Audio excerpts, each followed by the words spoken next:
remercions pour les sacrifices que vous déployez. Vous les déployez devant votre Père. Vous lui montrez que vous l'aimez.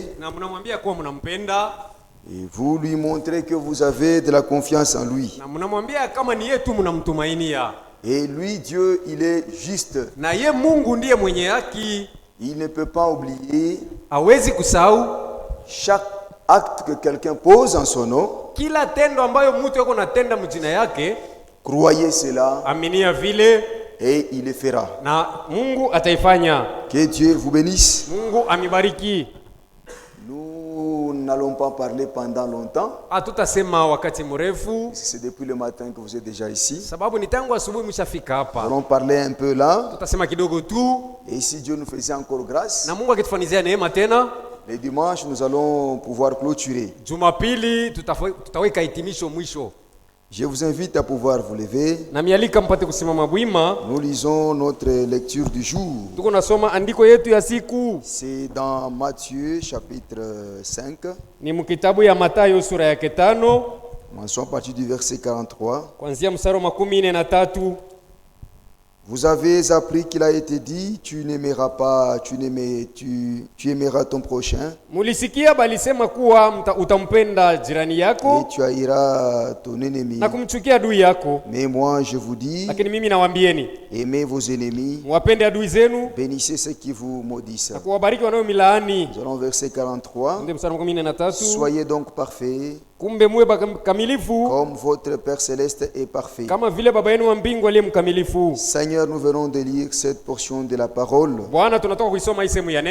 C'est toi qui l'as inspiré dans la bouche de ton Fils Jésus-Christ. Et lui l'a sorti pour pouvoir enseigner ses disciples.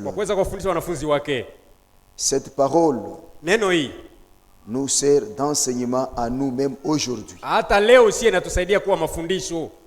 Nous te demandons par le Saint-Esprit de l'ouvrir pour nous. Puisque c'est lui qui permet que les gens comprennent ta parole. C'est toi-même. Nous nous attendons à toi. Au nom de Jésus. Amen. Vous nous asseoir. Nous parlions depuis mercredi sur un sujet. Le prophète a prêché sur ce sujet qui dit, soyez parfaits comme votre Père, votre Père Céleste est parfait. Notre Père, il est parfait. C'est sa nature.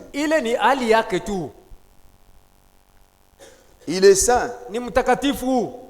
C'est sa nature. Dieu, il est l'amour. Et ce qu'il est lui, il veut que nous le devenions aussi. Puisque nous ne pouvons pas nous approcher de lui pendant que nous ne reflétons pas sa nature. Comme nous sommes ses enfants, lui-même a préparé une issue et une voie, et que par cette voie-là, que nous parvenions à ce qu'il est, être parfait. Comme j'ai suivi les pasteurs hier, c'est un thème qui est complexe. On ne doit pas le comprendre immédiatement, non. Immédiatement parlant, personne ne peut être parfait. Personne ne peut être saint. C'est dans ce contexte-là que les païens disent, les incrédules disent, aucun homme n'est saint, aucun homme n'est parfait. Mais quand nous lisons la parole, Dieu nous exige ça. Il dit, ce que Dieu veut, c'est votre sanctification. Dieu attend de nous la sanctification. Mais comment est-ce que nous allons parvenir à cela? Sasa tutatakasika mnamna gani? Puisque nous ne sommes pécheurs. Sababu tunazaliwa batenda zambi. La perfection, bukamilifu, la sanctification, utakaso, ou la sainteté, wala butakatifu, c'est une exigence de Dieu notre Père. Mamuzi ama mkazo wa Mungu baba yetu. Il nous invite à cela. Anatuita kufika pale. Depuis l'Ancien Testament, tangu agano la kale, jusque dans le Nouveau Testament, mpaka na agano jipya, Dieu a exigé la perfection. Mungu aliamuru bukamilifu. Alléluia. Amena. Et cela est possible. Na inawezekana. Quand nous lisons ici, hapa tukisoma, c'est un commandement. Ni amuri. Christ dit, Kristo anasema, soyez donc parfaits. Kumbe kuweni bakamilifu. C'est la conclusion de tout. Ndio hitimisho ya yote. Après avoir dit, baada ya kusema, vous devez aimer vos ennemis. Unapaswa penda badui yenu. Vous devez bénir ceux qui vous maudissent. Unapaswa kubariki benye kumilani. Vous devez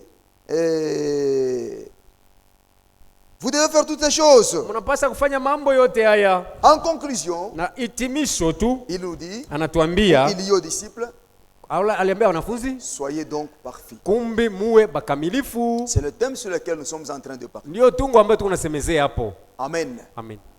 La vie de Dieu dans son église, uzima ya Mungu ndani ya kanisa yake, rendra cette église là parfaite. Itafanya ile kanisa ipate kuwa kamilifu.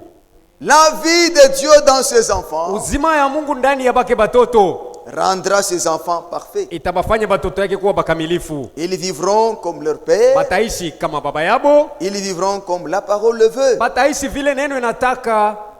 On ne doit pas avoir peur. Hatuwezi kuogopa. Dieu nous invite à quelque chose Mungu anataka kitu moja pour laquelle lui-même a déjà frayé un chemin. Kukile kitu yeye peke ashafunguaka njia. Dieu il est bon. Kwa maana Mungu ni mwema. Si quelqu'un manque le salut, mtu akikosa tu wokovu, Dieu n'est pas responsable de ça. Mungu ana na mzigo juu ya kukosa kwake kwa wokovu. Nous allons montrer ça dans Hébreux chapitre 10. Tutaionyesha mu Waebrania sura 10.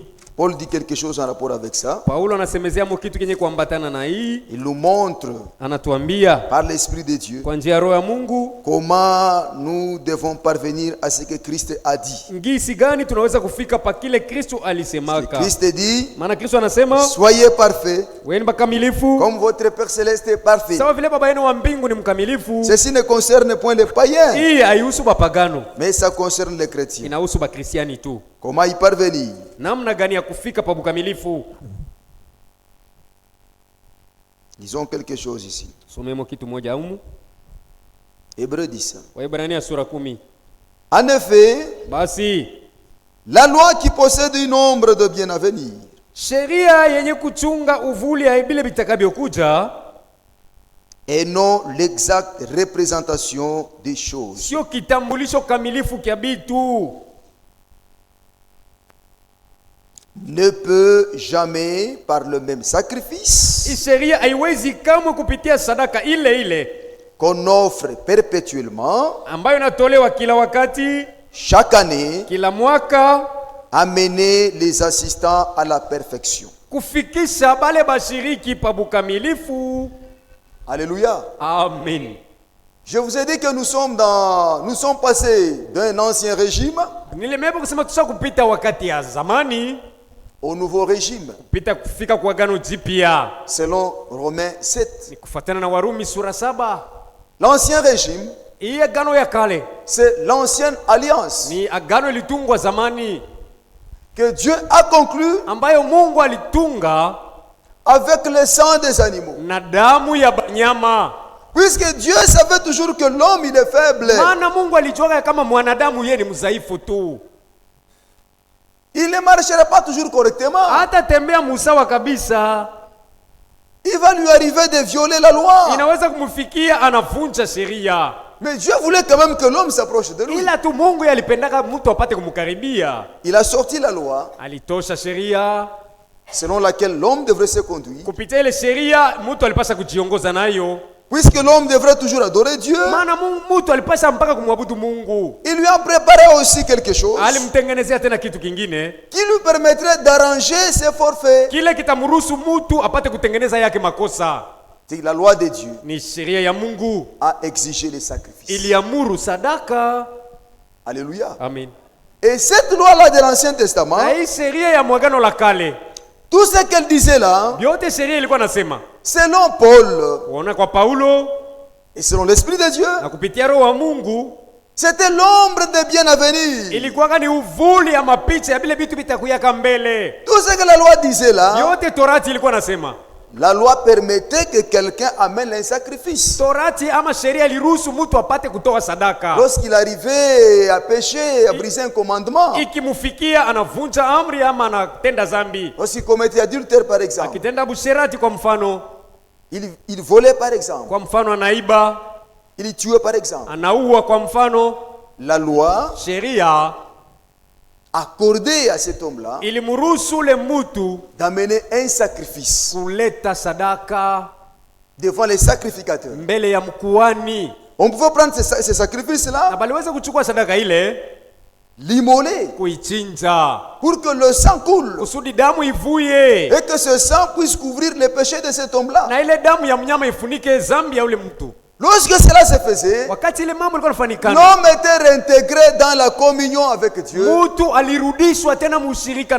Il était réintégré même dans la communauté. C'était ça la façon de faire de Dieu.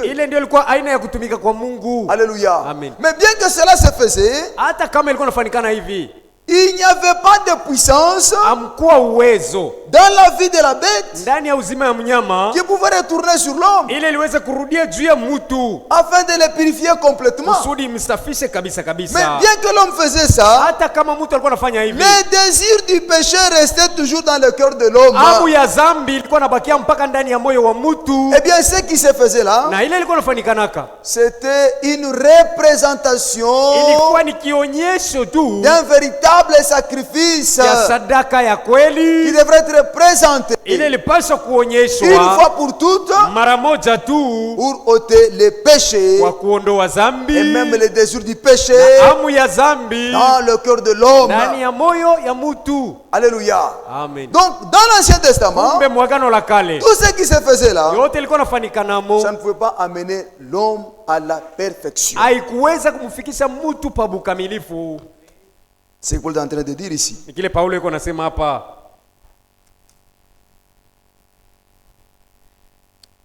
Jamais par le même sacrifice qu'on offre perpétuellement, chaque année, amener les assistants à la perfection. Et il dit, si cela était le cas, si les sacrifices qu'on amenait au temple, parce que les hommes commettaient les péchés, puisqu'ils violaient les commandements, et que ça pouvait les amener à la perfection, cela continuerait. Alléluia. Amen. On n'aurait pas dû remplacer cette alliance par une nouvelle alliance. C'est ce que Paul dit. Autrement, n'aurait-on pas cessé de les offrir. Amen. Amen. Puisque ceux qui rendent ce culte, étant une fois purifiés, n'auraient plus eu aucune conscience de leur péché. C'est-à-dire, ils ne pouvaient plus encore avoir les désirs du péché dans leur cœur.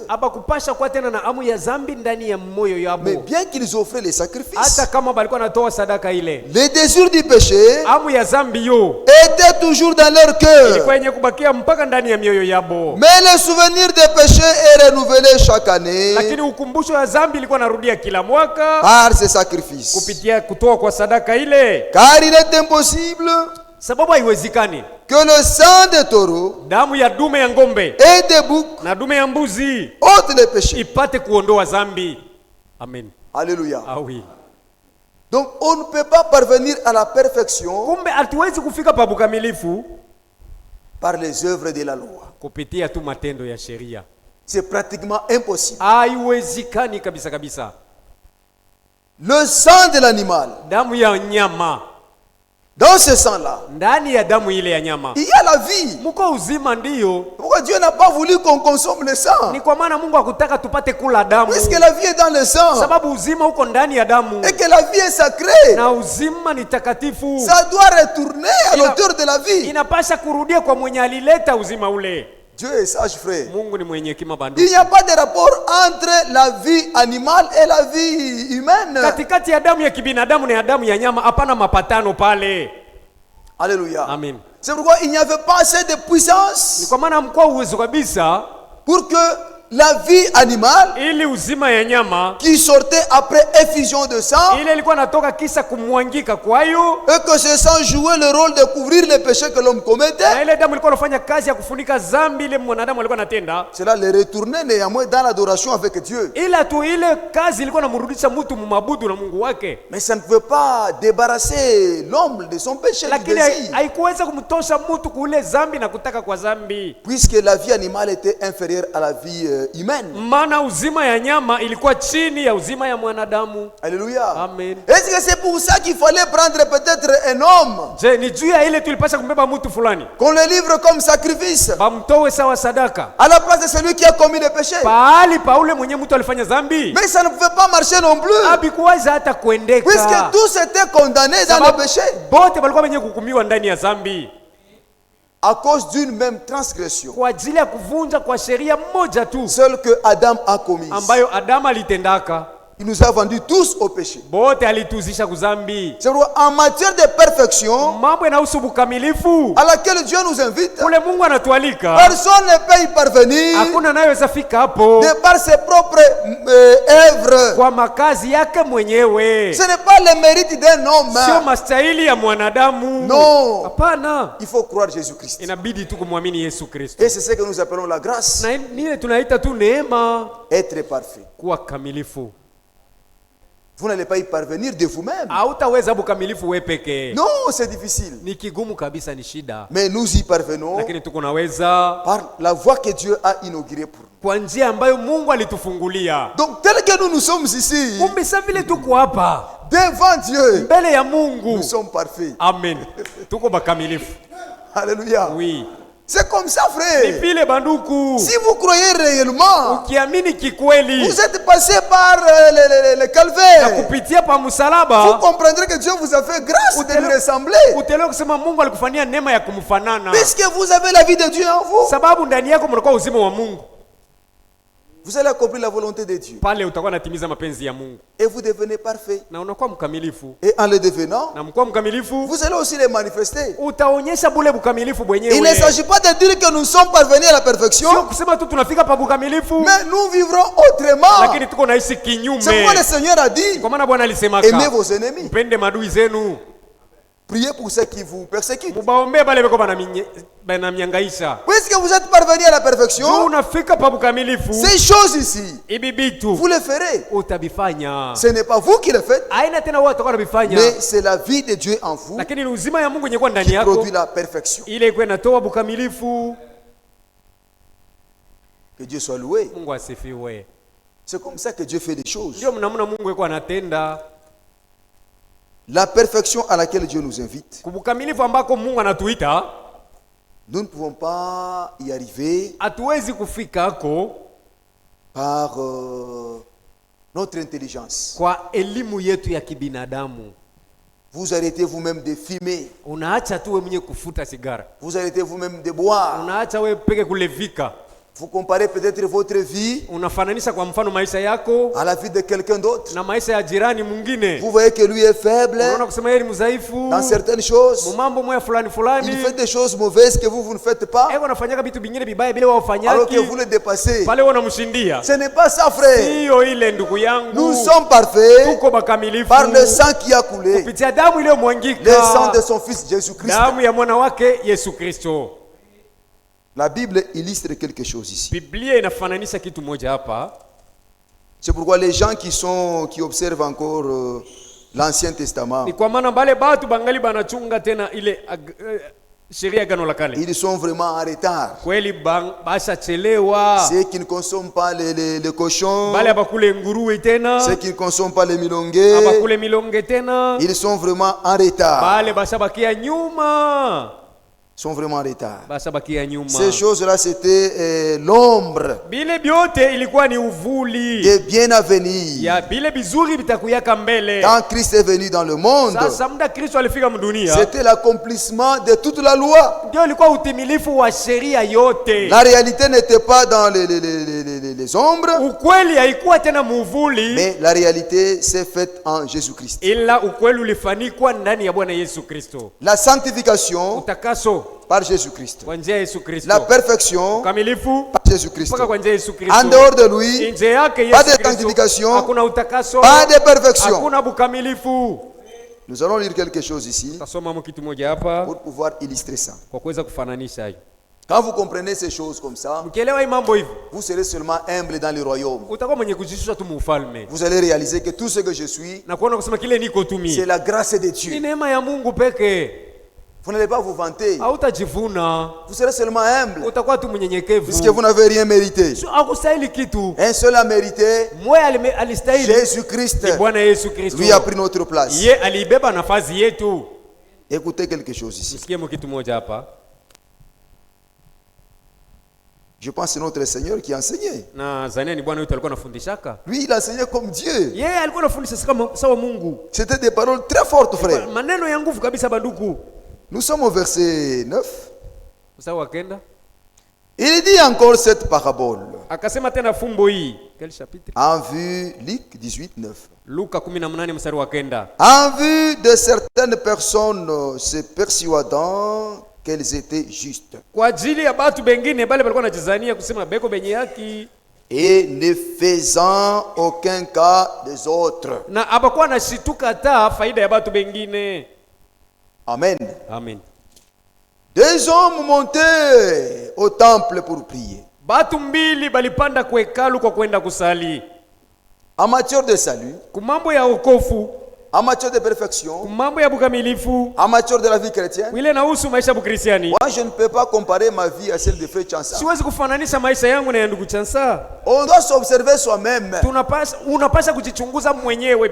On doit vérifier soi-même si ce qui est dit dans la parole s'est accompli en vous. Puisque le salut est personnel. On ne peut pas se comparer aux autres. Moi je dépasse tel. Je ne fais pas comme tel. Non, c'est faux. C'est ce qui est dit ici. Des hommes montèrent au temple pour prier. L'un était pharisien et l'autre était publicain. Les pharisiens, c'est lui qui avait la connaissance de la loi. Il avait une sainteté, sanctification par les œuvres.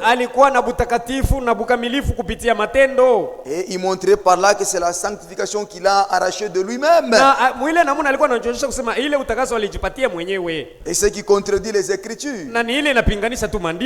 Que les sacrifices ou les sang des animaux ne pouvaient point amener les assistants à la perfection, à la véritable sainteté, à la véritable perfection. Mais il dit ici, le pharisien debout priait ainsi en lui-même. Oh Dieu, je te rends grâce de ce que je ne suis pas comme le reste des hommes, qui sont ravisseurs, injustes, adultères, ou même comme ces publicains. Je jeûne 2 fois par semaine. Et si quelqu'un jeûne 2 fois par semaine, c'est bien. Il doit remercier le Seigneur. Mais il ne doit pas se glorifier par rapport à un autre. Si il se glorifie par rapport à un autre, Dieu ne veut pas ça. Vous ne reconnaissez pas la grâce de Dieu là-bas. Vous ne reconnaissez pas que c'est Dieu qui vous a fait cette grâce de pouvoir jeûner 2 fois par semaine. Kusema ni Mungu alikupatia kule neema ya wewe kufunga chakula mara 2 kwa wiki. Dans chaque vie que nous menons, kila maisha tuko tunaishi, l'honneur, heshima, la gloire utukufu doit revenir à notre Dieu. Inapaswa kumrudilia Mungu wetu. Dieu attend voir ça. Mungu anasubiri aone ile dans nos cœurs. Ndani ya mioyo yetu. Tout ce que nous faisons kyote tutafanya correctement na usawa ne doit pas mériter notre gloire. Akiwezi kustahili utukufu kujivuna mais c'est Dieu qui doit en tirer gloire. Ila ni Mungu anapaswa kupokea utukufu. Et reconnaître que c'est venu de Dieu. Na kugundua usema hii inatoka tu kwa Mungu. Amen. Amen. Il dit, anasema, je jeûne 2 fois par semaine. Mara 2 kwa wiki nafunga chakula. Je donne la dîme de tous mes revenus. Natoa zaka ya mapato yangu yote.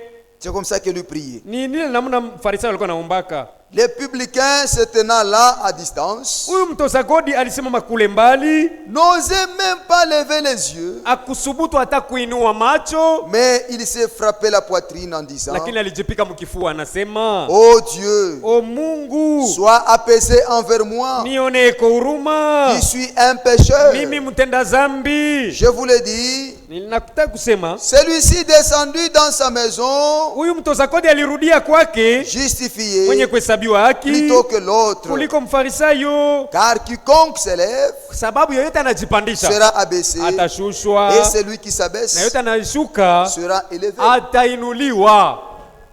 Alléluia. Amen. Donc on ne peut pas parvenir à la perfection kumbe hatuwezi kufika pa ukamilifu de par les œuvres de la loi. kupitia tu matendo ya sheria. Vous voyez, quand quelqu'un accomplit le commandement, unaona mtu akitimiza amri yote, parfois il devient un peu orgueilleux. mara nyingine anaweza kushikwa na Il kiburi pense qu'il peut faire mieux que les na autres. kuzania kusema anaweza fanya vizuri kuliko bengine. Non. Hapana. Si nous accomplissons la parole, tukitimiza tu neno, nous devons reconnaître que c'est un soutien que Dieu nous fait. tunapaswa kuvumbula kusema ile ni msaada ya Mungu tu. C'est l'aide de Ni Dieu. msaada wake Mungu. Puisque sans l'aide de Dieu, sababu bila msaada wa Mungu personne ne peut vivre la parole, hakuna frère. anayeweza kuishi neno baduku. Puisque la parole c'est Dieu Maana lui-même. neno ndiye Mungu mwenyewe. On n'a pas ces capacités-là Hatuna na ile de kiwango pouvoir vivre et accomplir la volonté de Dieu. ya kuweza kuishi na kutimiza mapenzi ya Mungu. Mais il faut la grâce de Dieu. Lakini naomba neema ya Mungu. Et cette grâce de Dieu, Na neema ya Mungu ile c'est lorsque nous naissons de ni nouveau, wakati tunazaliwa upya, nous avons l'Esprit de Dieu à nous. tunampata roho wa Mungu ndani Et yetu, par l'Esprit de Dieu, na kwa njia ya roho wa nous Mungu pouvons maintenant vivre la parole. sasa pale tunaweza kuishi neno yake. Et c'est comme ça que nous parvenons à la Na perfection. ndio namna tuko tunafika pa bukamilifu. Que Dieu soit loué. Mungu asifiwe. Soyez donc parfaits Kumbe muwe bakamilifu comme votre Père Céleste est sawa parfait. vile baba yenu wa mbingu ni mkamilifu. Le sang de taureau, Damu ya dume ya ngombe le sang de bouc wala dume ya mbuzi et le sang des animaux na damu ya banyama ne pouvaient point amener à la perfection les assistants. kamwe haikuweza kufikisha batu pa bukamilifu. Il a fallu le sang de son Fils Jésus-Christ. Iliomba damu ya mwana wake Yesu Kristo. C'est le sang pur. Ni damu iliyo safi. Par ce sang, Kwa njia ya damu ile nos péchés sont purifiés zambi yetu inasafishwa, et même le désir du péché est ôté. damu ya zambi inaondolewa. Lorsque nous nous approchons de Dieu, Tukimkaribia Mungu, chacun peut expérimenter la véritable perfection. kila mmoja anaweza kuonja ukamilifu. C'est la vérité, mes frères. Ni kweli bandugu yangu. Nous continuons Kwa tunaendelea na usomi dans Hébreux 10. Mwaebrania sura 10. Il dit quelque chose ici, Semewa kitu moja mule au verset 11. mstari wa 11. Et tandis que tout sacrificateur fait chaque jour le service Na wakati wote kila mkuhani eko nafanya kazi et offre souvent les mêmes sacrifices. na kutoa kila mara sadaka ile ile. Encore une fois ici, il est dit Mara tena hapa wanasema que ces sacrifices qui sont présentés kusema ile sadaka iko natolewa ne peuvent jamais ôter les péchés. kamwe haiwezi kuondoa zambi. Alléluia. Amen. Les sacrifices qui se présentaient dans l'ancienne alliance Ile sadaka ilikuwa natolewa mwagano la kale ne pouvaient pas ôter les péchés, kamwe haikuweza kuondoa mais ça zambi, couvrait seulement les péchés. lakini ilikuwa naifunika tu zambi.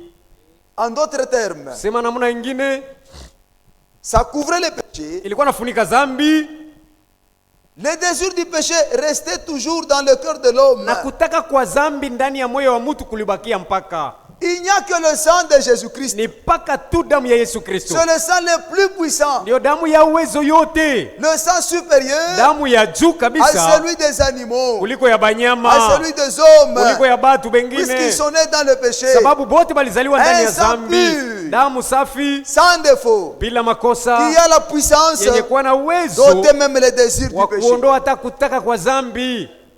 C'est la vérité. Ni kweli. Pierre dit quelque chose. Petro anasema kitu moja. Il dit que nous avons été régénérés. Anasema tulirudishwa. Non par des choses périssables. Sio kwa vitu vya kuharibika vya dunia hii. L'argent ou de l'eau. Fedha wala dhahabu. Mais nous avons été régénérés. Lakini tulirudishwa par le sang précieux. Kwa damu ya damani. De Jésus-Christ. Ya Yesu Kristo. Ce que je dis. Ce sont des expériences vraies. Lorsque quelqu'un va à la croix et qu'il reste sous le sang, il sentira que même les désirs du péché en lui n'est plus. Et ôté. Vous devenez une nouvelle créature. C'est ce que Paul dit encore. Quand on devient une nouvelle créature, on n'a pas les désirs des choses du monde. Amen. Amen. Mais on s'affectionne aux choses d'en haut. On aime la parole. Les choses anciennes sont passées.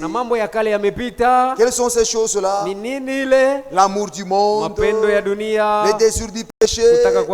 Ces choses-là sont parties parce que le sang de Jésus a ôté cela. Il nous fallait Jésus-Christ en tout cas. Amen.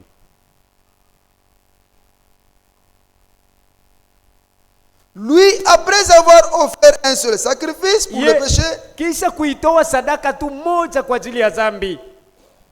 s'est assis pour toujours à la droite de Dieu. C'est Jésus-Christ. Il attend désormais que ses ennemis soient devenus son marchepied. Car par une seule offrande, il a amené à la perfection pour toujours tous ceux qui sont sanctifiés. Amen. Avec qui on peut dire Amen ici? Même avec frère Chance, il n'y a pas de problème. Amen. Amen. Alléluia. Amen. Même avec vous, il n'y a pas de problème. Oui. Je reprends la lecture ici. Jésus-Christ. Après avoir offert un seul sacrifice. Quel était ce sacrifice-là? C'était son corps, frère. Alléluia. Amen. C'est le sacrifice que Jésus a présenté. Jean l'a présenté comme voici l'agneau de Dieu qui ôte les péchés du monde. C'est pour cette raison-là qu'il s'est fait baptiser par Jean. Pour accomplir la justice de Dieu. Puisque selon la loi, la bête de sacrifice ne devait pas être présentée comme ça, non. Il fallait la laver. Ça c'était Dieu. Et Jésus-Christ, un sacrifice humain, un homme, l'agneau de Dieu. Il fallait qu'il soit lavé. C'est pourquoi on l'a baptisé. Et quand il a donné sa vie, il s'est donné lui-même un sacrifice une fois pour toutes. Or, dans l'ancienne alliance, on devrait amener les sacrifices sans cesse. Vous commettez le péché, il faut avoir une bête. Vous devez amener ça. Vous commettez encore un péché, il n'est pas question de la bête que vous avez amenée. Il fallait encore amener une autre bête. C'est pourquoi il fallait être élevé. Avoir beaucoup de bêtes qui vous servaient d'expiation par leur sang.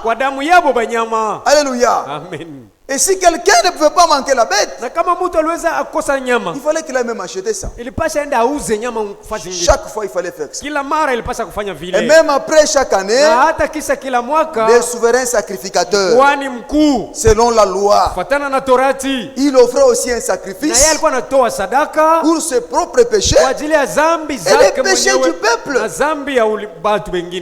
Puisque Dieu est saint, sababu Mungu ni mtakatifu, il a exigé la sanctification aliamuru utakaso et elle s'est gardée na kujichunga par l'offrande des sacrifices. kwa sadaka, kutolewa kwa sadaka. Mais dans la nouvelle alliance, Sasa mwagano zipya il n'en est pas question. sivyo tena. Alléluia. Amen.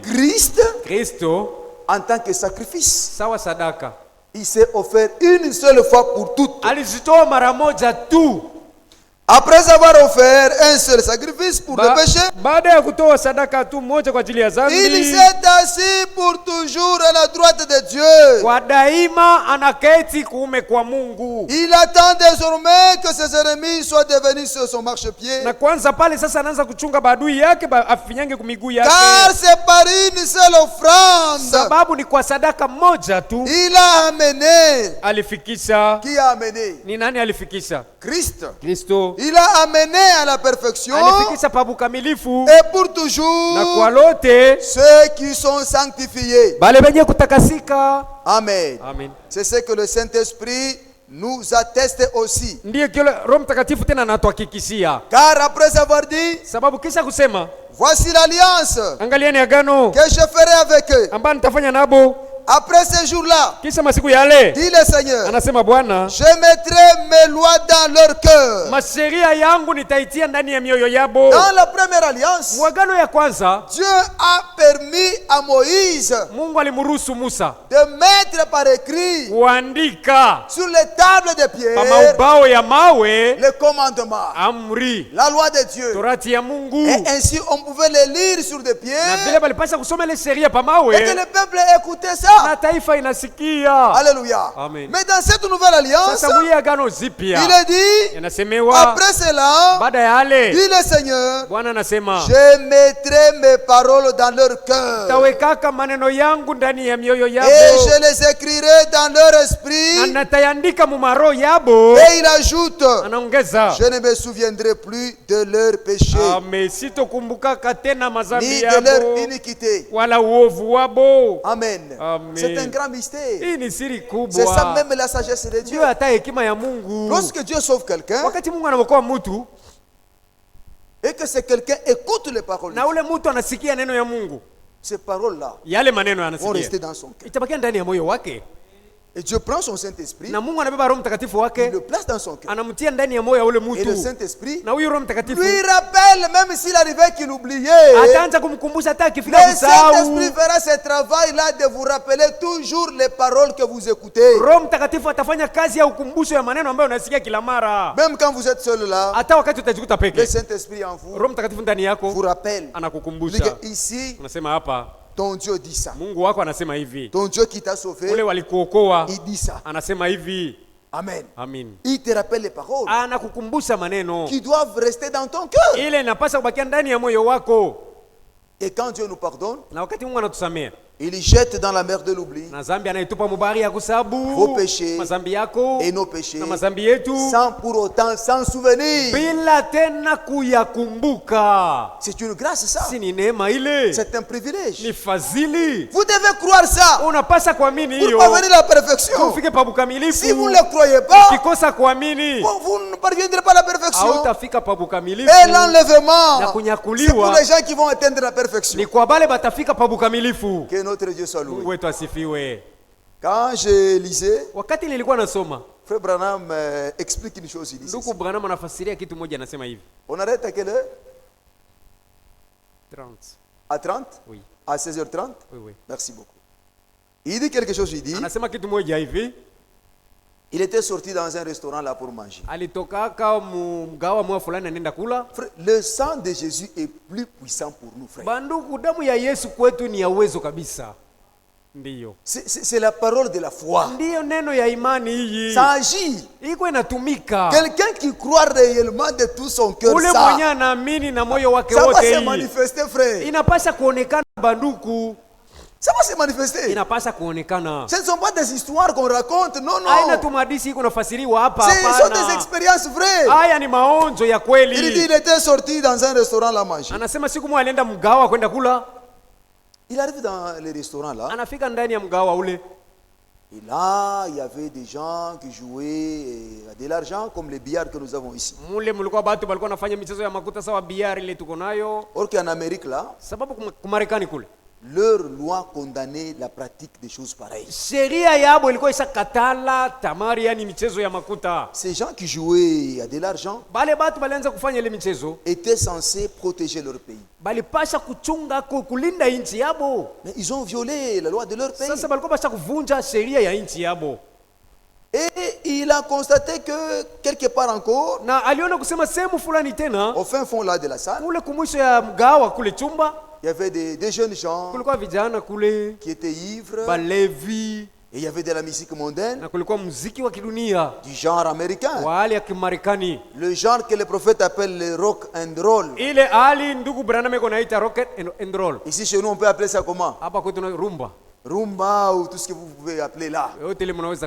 Et ça s'est joué là. Il a vu une femme qui était déjà âgée. Vous savez, quand on grandit, on perd la beauté, hein? La beauté, l'aspect de son corps. Et la peau devient flasque. Mais chose étonnante, cette dame-là qui était avancée en âge, avec la peau déjà flasque là, elle était à mini-jupe là, avec des rouges à lèvres, des rouges aux ongles, pour dire qu'elle était mal habillée. Et il y avait d'autres gens qui étaient là. Ils se comportaient très très mal. Mais quand le prophète est entré là, en tout cas c'était dégoûtant. Il a dit dans son cœur, oh Dieu, pourquoi tu supportes cette souillure? Toi tu es un Dieu saint. Pourquoi tu tardes encore à engloutir tous ces gens ici? Et pendant qu'il s'est fâché dans son cœur contre ces gens qui étaient mal vêtus, contre cette dame et tout ce qui se faisait là, parfois ça nous arrive aussi. Quand on marche là, on regarde les gens commettre des bêtises, on se fâche. On veut que Dieu extermine ces gens-là. Dieu, il est amour, frère. Il fait chaque chose à son temps. Et il a la raison de le faire. Et souvent, on ne comprend pas comment Dieu opère. Mais après un temps, Dieu lui a montré une vision. Et dans cette vision-là, le prophète a vu le monde qui tournait, qui continue à tourner. Et il a vu tout autour de la terre là une bande écarlate. Vous savez, la couleur écarlate qu'on a demandé à Rahab d'appliquer à la maison, représenter le sang qui devrait être appliqué pour que la maison ne soit pas frappée par le fléau. Et le prophète dans la vision, il a vu cette écarlate là autour de la terre. Et quand lui s'est approché de la terre, lui, le prophète s'est vu lui-même pendant qu'il était encore jeune. Et quand il était jeune, il commettait des choses horribles. Et quand il commettait les choses horribles, selon la loi de Dieu, il ne méritait pas de vivre. Il méritait la mort. C'est ce que Dieu avait déjà dit depuis le jardin d'Éden. Quand tu feras, tu briseras la loi, tu vas mourir. Alléluia. Amen. Dieu exigeait la sainteté. Et il a vu ça. Qu'il méritait la mort. Mais dans cette même vision, il a vu le sacrifice parfait. Ce sacrifice-là, c'était notre Seigneur Jésus-Christ. Il a vu, il se tenait entre entre Dieu et lui. Alisimama miongoni ya Mungu na yeye nabii. Comme intercesseur. Sawa vile muombezi. Pour jouer le rôle de médiation. Bila kufanya kazi ya upatanishi. Il a vu notre Seigneur. Anamuona Bwana wetu. Sa tête était couronnée de l'épine. Kichwa chake kishavikwa taji ya miba. Il a vu tel qu'on l'a fait pendant qu'il était dans ce monde ici. Anamuona kama balivyomtendea wakati alikuwa mdunia hapa msalaba. Et que le sang de notre Seigneur Jésus-Christ, na damu ya Bwana wetu Yesu Kristo, jouait le rôle de pare-choc. Ilikuwa anafanya kazi ya kukinga ukingo. Kugari. Quand les véhicules veulent se cogner, devant là il y a les pare-chocs. Les chocs n'atteignent pas directement les moteurs. Mais ça atteint d'abord les pare-chocs là-bas. Et que ce sang-là jouait ce rôle-là. Quand il a vu ça, il avait fait ça pendant qu'il n'avait pas encore cru. Mais Dieu pardonnait ça à cause du sang de son fils Jésus-Christ. Alléluia. Amen. Et le prophète a compris que aujourd'hui, si les gens pécheurs continuent à vivre et que le monde est préservé de la colère de Dieu, c'est grâce au sang de Jésus-Christ. C'est ce que l'homme de Dieu nous a prêché. Il a dit, nous sommes dans le temps de la grâce où Christ est assis sur le trône de grâce, où le sang coule encore. Amen. Puisque le sang coule, il y a pardon des péchés. Quoi qu'un homme fasse, il y a le sang pour le pardon de ce que l'homme est en train de faire. Alléluia. Et quand il a compris ça, il est tombé à ses pieds. Il a demandé seulement pardon. Et il est allé parler avec cette femme-là. Vous voyez mes frères, donc le sang de Jésus-Christ fait un très grand travail.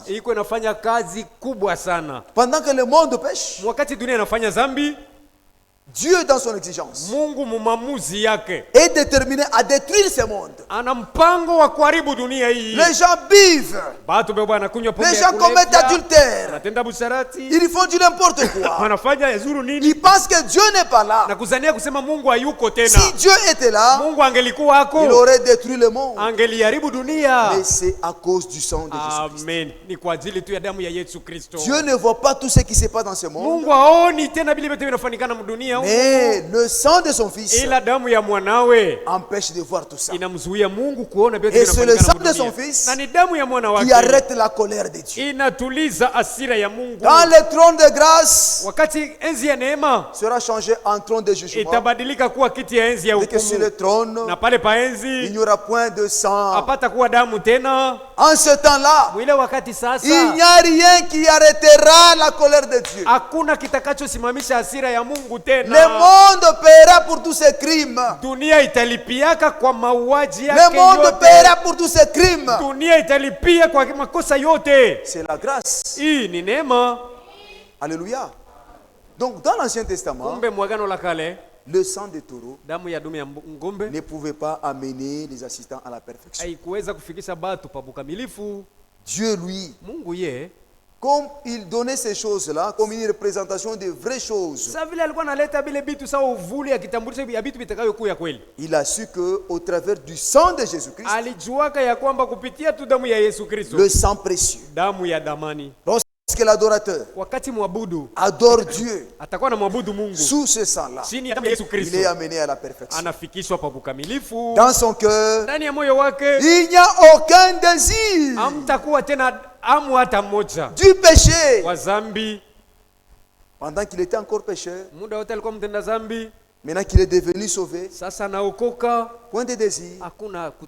Et si jusque-là, dans votre cœur, vous pensez encore aux choses du monde, vous pensez encore en Égypte, vous avez les désirs du péché, c'est que vous n'êtes pas amené à la perfection. Mais Dieu vous invite à cette vie-là. C'est pour vous. Mais soyez sincères. Alléluia.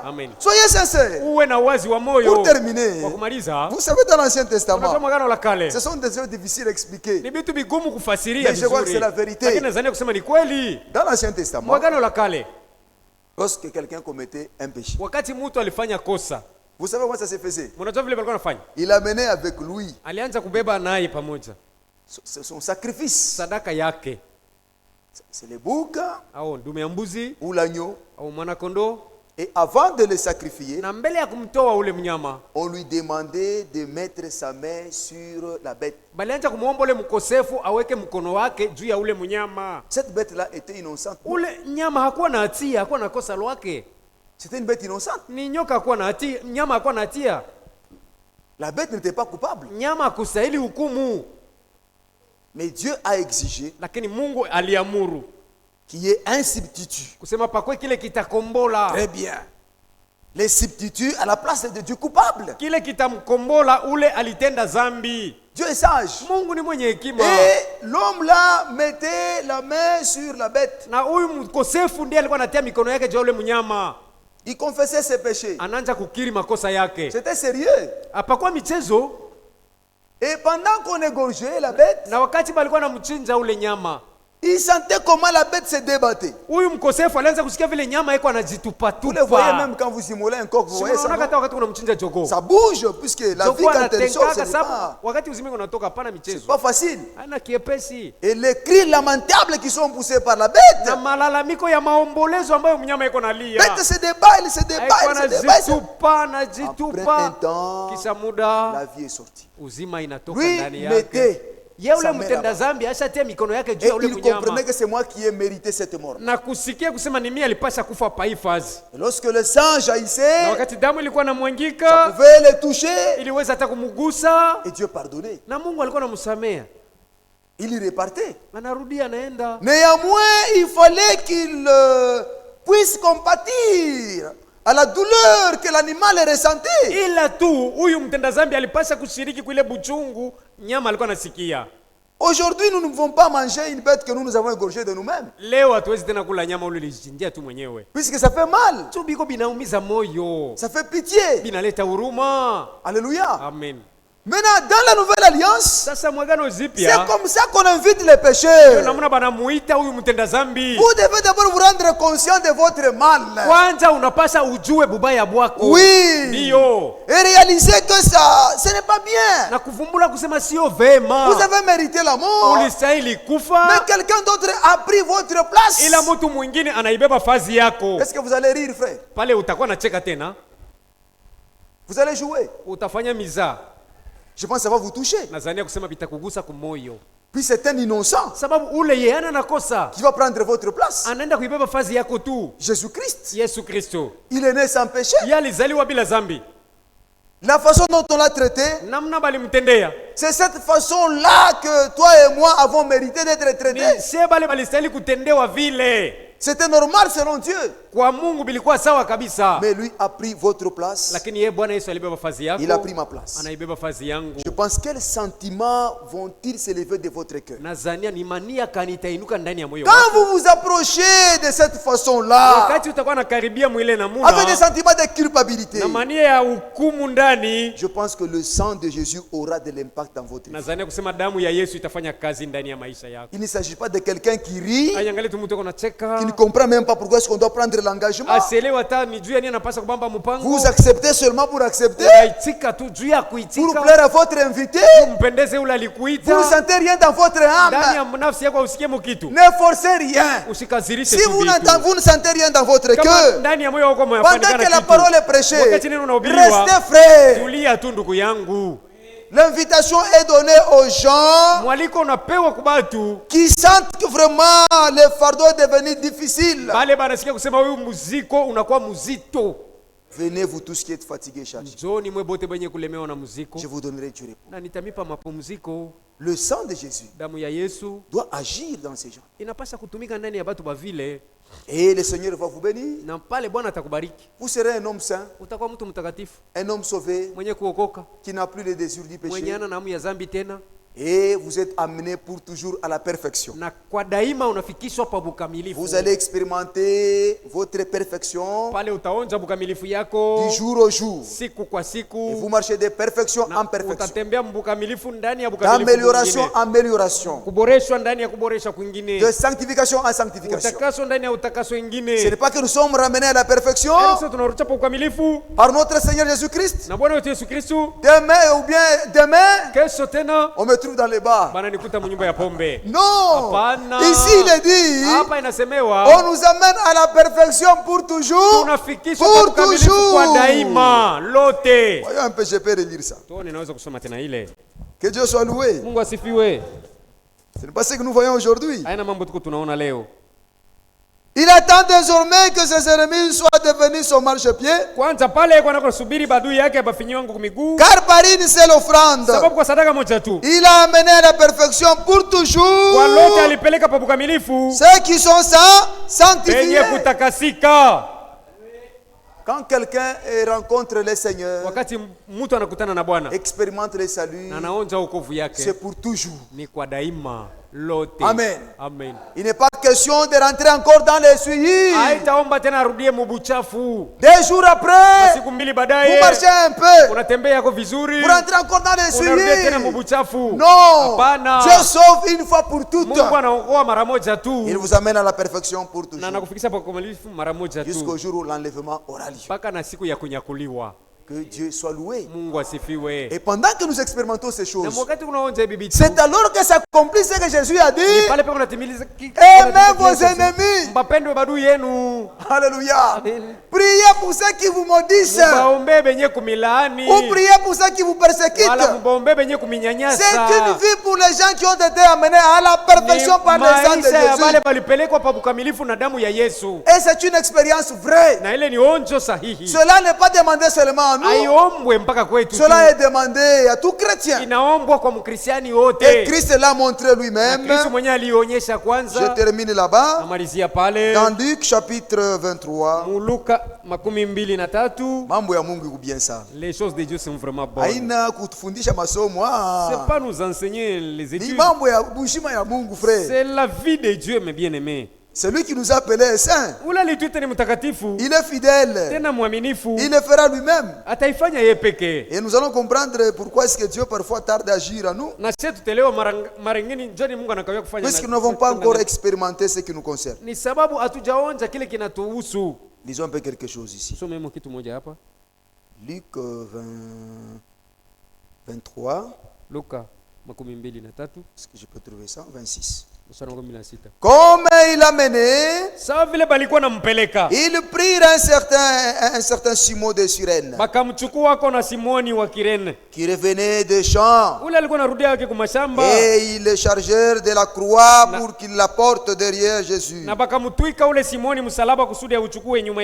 Il était suivi d'une grande multitude de gens du peuple et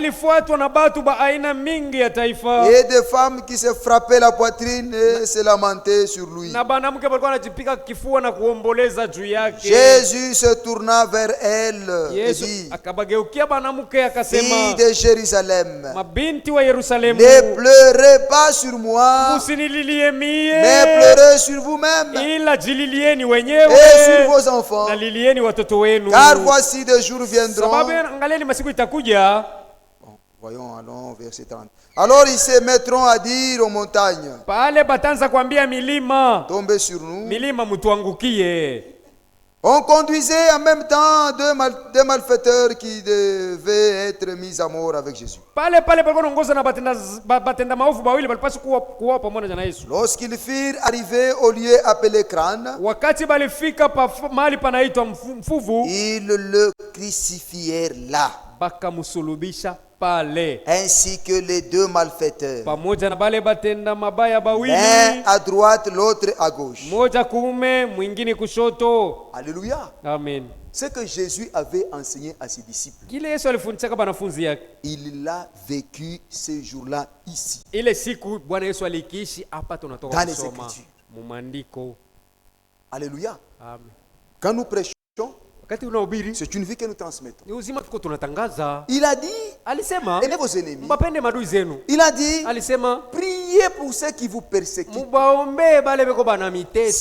leur avait enseigné, il a montré lui-même le jour de sacrification. Pendant qu'on les crucifiait, on lui faisait tout ce mal-là. C'était pénible, frère. C'était horrible. Lui, le Saint, les pécheurs les crucifiaient. Jésus dit, Père, pardonne-leur, car ils ne savent ce qu'ils font. Amen. Il a prié. Il a demandé pardon pour les gens qui les persécutaient. L'Esprit de Christ est en nous, qui sommes ramenés à la perfection, agira de même, mes frères. C'est la vérité. Ça doit nous amener à aimer nos ennemis, à prier pour eux. Et Étienne, vous allez vous souvenir, pendant qu'on les persécutait aussi. Lorsqu'on les persécutait, on les lapidait. Étienne, c'est un homme comme vous et moi, mais avec l'Esprit de Dieu en lui. La vie de Jésus, cet agneau qui ôte les péchés du monde, était revenu en Étienne. La vie de Dieu revient dans l'église. L'église doit pardonner, frère. L'église doit avoir des sentiments de compassion. C'est ça les caractéristiques de l'agneau de Dieu. Il n'existe pas d'église qui ne savent pas pardonner. Non, ça n'existe pas. La vie de Dieu est rentrée dans l'église. La vie de Dieu est rentrée en Étienne. Et a eu des manifestations. On a pris Étienne, on les lapidait. Lui n'a pas dit, oh Seigneur, venge-toi de mon sang, punis mes ennemis, comme le roi David.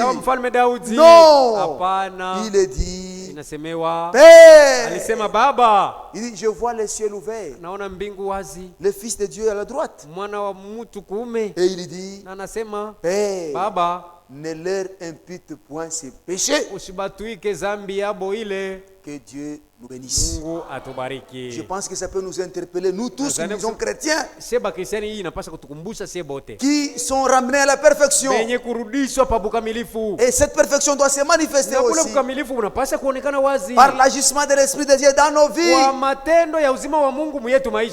Que Dieu nous bénisse. Nous allons incliner nos têtes. J'entonne un couplet et puis on va prier les Seigneurs. Damu yako yenye baraka inayotu osha makosa ilitoka msalabani Bwana Yesu ulipokufa ili nastahili hukumu na siwezi mimi kujiosha ulioshika ikadamu nipate usafi kabisa kweli safi kweli safi kweli uniosheka ikadamu nipate usafi kabisa safi kweli safi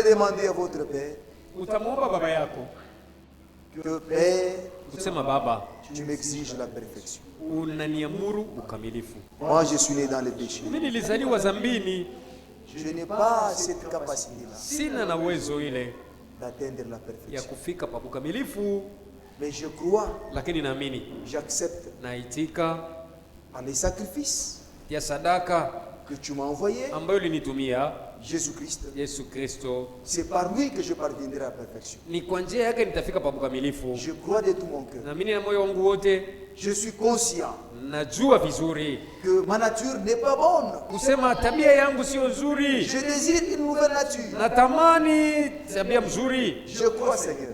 Naamini Bwana, Agis en moi. tenda ndani yangu Fais-moi arriver à la perfection. na nifikishe pa ukamilifu, Ton esprit agira en moi. na Roho wako atatumika ndani Et je mwangu, vais vivre tout ce que tu me recommandes. na nitaishi vyote unaniamuru. Prions tous les Seigneurs. Wote tuombeni Bwana. Père Saint- ce soir, ta parole, Seigneur, et tu as sorti de ta bouche pour que les disciples la reçoivent. C'était une parole qui a demandé d'être. C'était une exigence. Voilà.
Seigneur, nous te remercions encore. Bwana, tena tunakushukuru.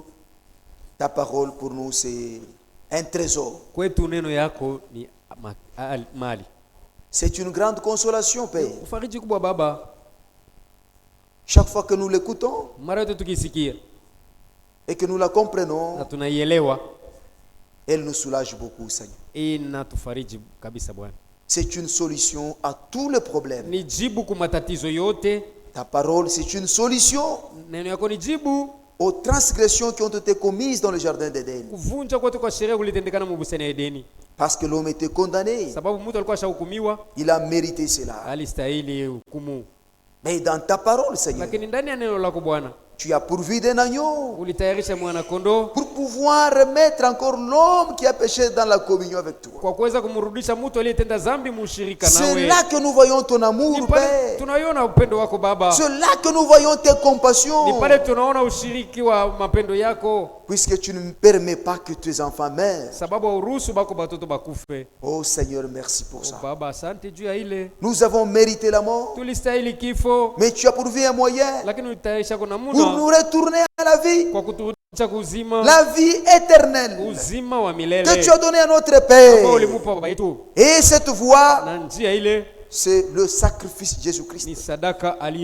Le croire lui, Seigneur, et accepter tout ce qu'il a fait. Nous allons expérimenter toutes les promesses pour notre vie. La parole que nous venons de lire, tu nous exiges la perfection. Parfois nous devions nous demander comment nous les hommes souillés, des hommes pécheurs, pour nous atteindre la perfection. C'est difficile au monde, mais toi tu as facilité ça. Tu l'as facilité. Seigneur, nous te disons merci. Par un seul sacrifice qui a été offert, Jésus-Christ. Et c'est par ce sacrifice que tu amènes à la perfection tous les adorateurs. Oh Dieu, maintenant, nous voudrions expérimenter cette perfection-là. Elle doit produire des fruits.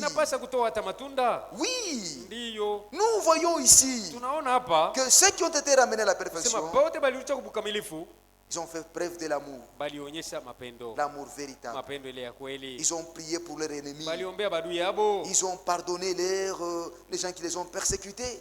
Nous voudrions aussi expérimenter des choses. Et tu bénis cette église et bénis chacun de nous. Pour maintenant rentrer à nos maisons. Tiens-nous compagnie, Père. Et tu es avec chacun de nous en toute paix et sécurité. Au nom de Jésus, nous te prions ainsi. Amen. Allons dans la paix du Seigneur.